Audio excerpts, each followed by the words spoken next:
Good evening. Tonight we're opening up a new book in the Old Testament and stepping into a new season for the people of Israel. Our focus tonight is the book of Ezra. Now, the author of Ezra is never directly named, but parts of the book appear to be written by Ezra himself, especially where the story shifts into first person. Other sections were clearly written earlier than Ezra, and others in the third person. Because of the style and historical connections, many scholars believe the same writer may have also written the books of Chronicles and Nehemiah. In fact, in ancient times, Ezra and Nehemiah were actually considered one single book, since they both tell the story of the Israelites returning to the Promised Land after their exile in Babylon. The big theme in Ezra is faithfulness to the Lord, especially when it comes to following the Mosaic law and worshiping God properly. Because worship is so central, a major focus of the book is the rebuilding of the temple in Jerusalem. As the Israelites return home from Babylon, they face a lot of challenges.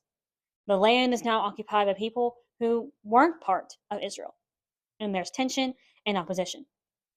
On top of that, the people themselves have to relearn how to live as God's covenant people after being exiled because of their sin. So there's both a physical and a spiritual rebuilding taking place. The land begins to be restored as the people return, and spiritually the nation begins renewing its commitment to the Lord. As the temple is rebuilt and more families come back to Jerusalem, the people start reestablishing the nation God had promised to Abraham generations earlier.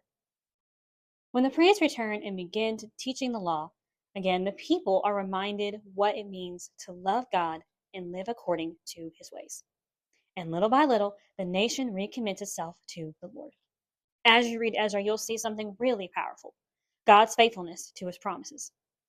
You'll see how he works through kings, circumstances, and people to establish his plan.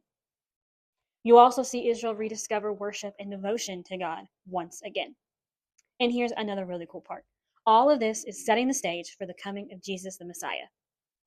Chronologically, these events are among the last major moments recorded in Scripture before the birth of Christ. Now, let's take a look at today's reading forecast. Today, you are reading Ezra 1, Psalm 121, and Hebrews 11. Honestly, a really great lineup. In Ezra, we see King Cyrus issuing the decree allowing the people to return to Jerusalem. In Psalm 121, we're reminded that our help comes from the Lord. And in Hebrews 11, we get the famous Hall of Faith, highlighting the men and women who trusted God through it all. Thanks for joining us tonight. I'm Peyton with CBC News. Take care and good night.